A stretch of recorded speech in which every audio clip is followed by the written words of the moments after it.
Hi everyone, my name's Anjli and welcome today to our WOCY daily activity where today is the 11th of November and we are celebrating a particular week. This is Benjamin Banneker week. Benjamin Banneker was born on the 9th of November 1731, and the whole week after his birthday or celebrating his birthday is really dedicated to thinking about his life, but in particular maths and science. So Benjamin Banneker, he was an African American. He was a free African American and he was self-taught. He self-taught himself. He built America's first clock out of wood. He was an advanced mathematician and he was a great astronomer. He could track the movements of the stars and all of the things, the beings out in space as well. So today I thought we would take an element of maths and explore it a little bit more, and I thought we would explore shapes, explore geometry. A little bit of a history lesson. I love history lessons about language and where it comes from. So the word geometry, geo in Greek means earth, metron means to measure. So literally geometry means measuring the earth. And we can see shapes all around us, and they, like everything else around us, gives us meaning and messages about the world and what it means to us. So we're going to explore a few shapes through yoga today, and we're going to start down on the floor as I'd like us to explore a strong, stable shape with four corners, four pillars if you like. We've got that shape of a square or a rectangle. So sitting down on the floor with your knees apart, feet on the floor, hands behind you. Push your tummy and bottom up into a reverse tabletop pose.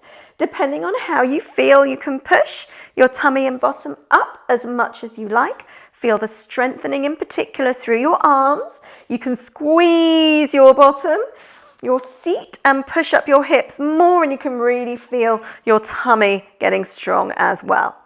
If your wrists are sore, you can still create this shape down on the floor, maybe not with the top part of your body, but that's fine too.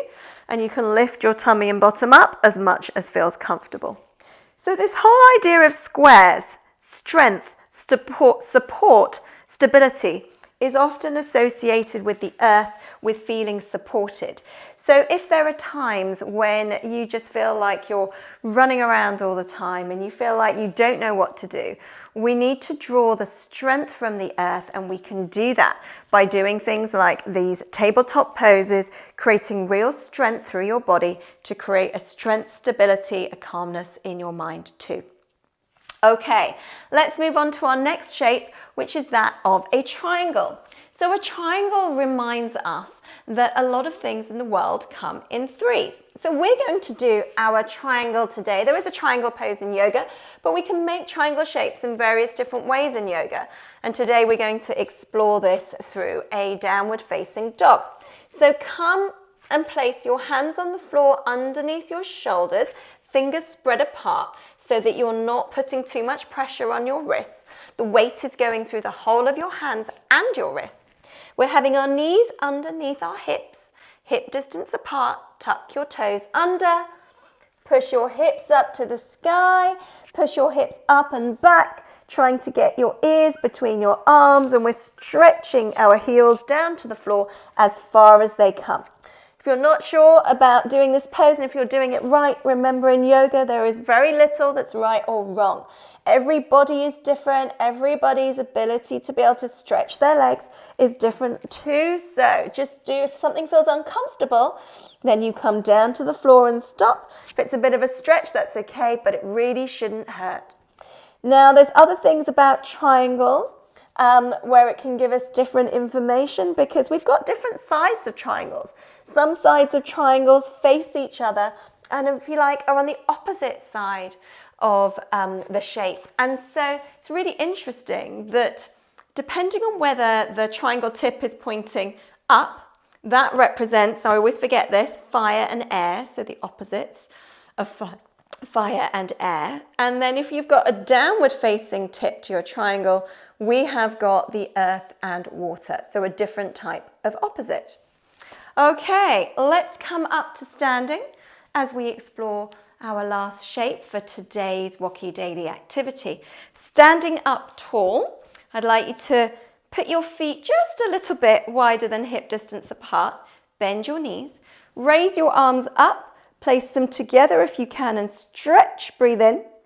And breathe out as you sway off to the side, making a crescent moon shape, trying to keep the shoulder back so we get a lovely side stretch.